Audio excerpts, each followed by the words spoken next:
दोस्तों, जब भी हम संस्कारी और आदर्श महिलाओं की बात करते हैं तो हमारे दिमाग में सिर्फ भारतीय महिलाओं की ही छवि आती है।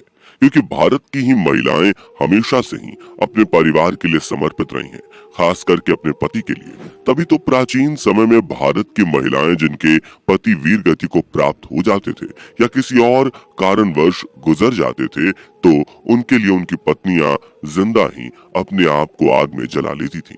जी हाँ, ये बात सच है और ये सुनकर शायद आपको भी हैरानी हो रही होगी। बता दें कि एक प्रथा थी जिसे सती प्रथा कहा जाता था। इस प्रथा को लेकर लोगों का अपना अपना मत है।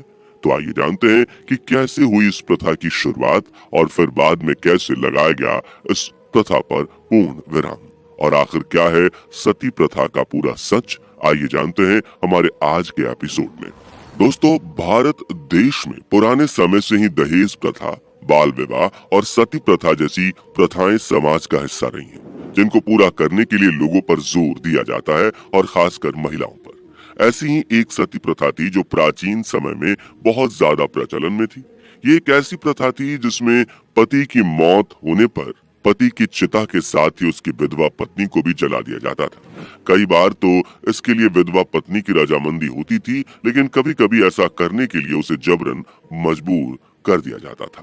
इस प्रथा को खत्म करने के लिए बहुत सी कोशिशें की गई और अंत में 4 दिसंबर 1829 को एक एक्ट पास करके इस प्रथा पर पूरी तरह से रोक लगा दी गई। लेकिन इस प्रथा को जड़ से खत्म करना इतना आसान नहीं था, क्योंकि ये प्रथा एक परंपरा बन चुकी थी। आपको बता दें कि इस प्रथा की वजह से बहुत सी बच्चियों को अपनी जान से भी हाथ धोना पड़ा था, क्योंकि इस दौरान छोटी बच्चियों की शादी कभी उनकी उम्र के बच्चों से कर दी जाती थी तो कभी बहुत ही बूढ़े आदमियों से कर दी जाती थी।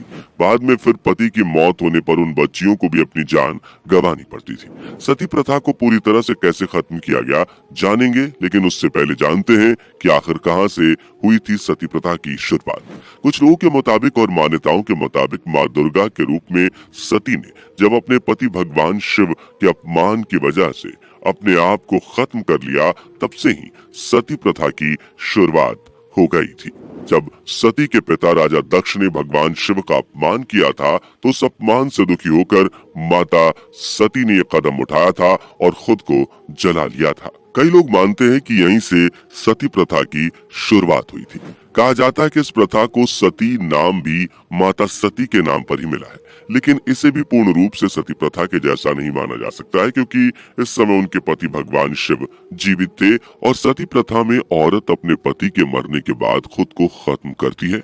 वहीं महाभारत में राजा पांडु के संग उनकी एक पत्नी माद्री सती हुई थी। इसके अलावा हिंदू धर्म के चारों वेद, ऋग्वेद, यजुर्वेद, सामवेद और अथर्ववेद, किसी भी वेद में सती प्रथा से जुड़ी हुई कोई भी बात नहीं कही गई है। सती प्रथा अस्तित्व में कब आई, इस बात का पुख्ता सबूत आज तक नहीं मिला है। और आपको बता दें कि 3री शताब्दी ईसा पूर्व में इस प्रथा का उल्लेख मिलता है। वहीं ऐसा माना जाता है कि 5वीं से 9वीं शताब्दी के बीच ये प्रथा राजाओं की विधवा पत्नियों के द्वारा पूरी की जाती थी। वहीं कुछ इतिहासकारों के मुताबिक राजाओं की पत्नियों द्वारा जो प्रथा निभाई जाती है उसे जौहर कहा जाता था, ना कि सती प्रथा। जौहर प्रथा में रानियां राजा के युद्ध में शहीद होने के बाद अपने आप को खत्म कर लेती थी। वहीं सती प्रथा आम नागरिकों के द्वारा की जाती थी। ये माना जाता था कि 5वीं से 9वीं शताब्दी के बीच सती उत्तर भारतीय महाद्वीप में योद्धा अभिजात वर्गीय यानी कि वॉरियर एलाइट के यहाँ पैदा हुई थी, और खासकर कुछ हिंदू कम्युनिस्ट के कुलीन परिवारों यानी कि अच्छे परिवारों में निभाई जाती थी। समय के साथ ये धीरे धीरे बढ़ने लगी और 10वीं सदी के बाद ये काफी लोकप्रिय हो गई। 18वीं सदी आते आते ये देश के लगभग हर कोने में फैल चुकी थी।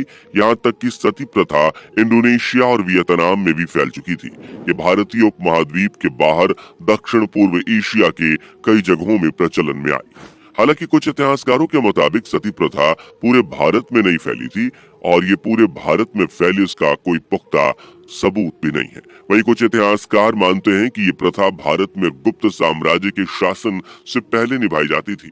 देश में गुप्त साम्राज्य के शासन से पहले सती प्रथा होने के कुछ सबूत देखने को मिलते हैं। इन सबूतों को कैसेंड्रिया के यूनानी इतिहासकार अरिस्टोबुलस ने रिकॉर्ड किया था। अरिस्टोबलस जब 337 ईसा पूर्व में सिकंदर के साथ भारत के अभियान पर थे तो उस दौरान उन्हें पता चला कि कुछ भारतीय जातियों में औरतें अपने पति के खत्म हो जाने के बाद खुद को भी खत्म कर लेती हैं और ऐसा करते वक्त वो काफी गर्व महसूस करती हैं। साथ ही जो भी औरत ऐसा करने से मना कर देती है उसे समाज से अपमान झेलना पड़ता है। दोस्तों, कुछ भारतीय इतिहासकारों का कहना है कि 510 ईसा पूर्व में सती प्रथा प्रचलन में आई थी और भारतीय इतिहास में भी सती प्रथा के सबूत 510 ईसा पूर्व के बाद ही देखने को मिलते हैं। दरअसल कुछ इतिहासकारों के मुताबिक पहले पत्नियां अपने पति को जहर देकर मार देती थीं और अपने प्रेमी के साथ भाग जाती थीं। तब ऐसा कानून बनाया गया, या तो पत्नी अपने पति के साथ अपनी जान देगी या फिर सारी जिंदगी एक विधवा की तरह बिताए। इसके अलावा प्राचीन काल में सती प्रथा होने का एक ये भी कारण रहा था कि आक्रमणकारियों द्वारा जब पुरुषों की हत्या कर दी जाती थी तो उसके बाद उनकी पत्नियां अपनी इज्जत और अपने आत्मसम्मान को सबसे ऊपर मानते हुए अपने आप को भी अपने पति के चिता के साथ खत्म कर देती थी। खैर, ये प्रथा जैसी भी शुरू हुई हो, लेकिन इसने बहुत से परिवारों को बर्बाद कर दिया, क्योंकि इससे बहुत से घर के बच्चे बेघर हो गए। इसलिए इस प्रथा को खत्म करने के लिए बहुत से लोगों ने कई अभियान चलाए और आखिरकार इस प्रथा को समाज से खत्म कर दिया गया। सबसे पहले इस प्रथा का विरोध मुगलों के शासन काल में हुमायूं ने किया था। उसके बाद अकबर ने इस प्रथा पर पूर्ण विराम लगाने का आदेश दिया और उसने 1582 में इस प्रथा को गैर कानूनी घोषित कर दिया था। लेकिन उस समय महिलाएं अपनी इच्छा से भी सती हुआ करती थी। अकबर के बाद उसके बेटे जहांगीर ने भी सती प्रथा खत्म करने की पूरी कोशिश की, लेकिन वो पूरी तरह से इस प्रथा को खत्म नहीं कर पाया। लेकिन उसके बाद राजा राम मोहन राय ने सती प्रथा पर पूर्ण विराम लगाया था। दरअसल राजा राम मोहन राय एक बार किसी काम से विदेश गए हुए थे। इसी बीच उनके भाई की मृत्यु हो गई और उनके भाई की मौत के बाद सती प्रथा के नाम पर उनकी भाभी को जिंदा जला दिया गया। इस घटना से वो काफी दुखी हुए और उन्होंने फैसला किया कि जैसा उनकी भाभी के साथ हुआ वैसा वो कभी किसी के साथ नहीं होने देंगे, और उनकी एक कोशिश काम आई। इसके साथ ही जब अंग्रेजों का राज आया तो उन्होंने इस प्रथा को भारत में सही नहीं माना था, लेकिन धार्मिक दृष्टि से मजबूर होने के कारण उन्होंने इसे सीधा समाप्त करने के बजाय इसका प्रभाव धीरे धीरे कम करने का विचार किया।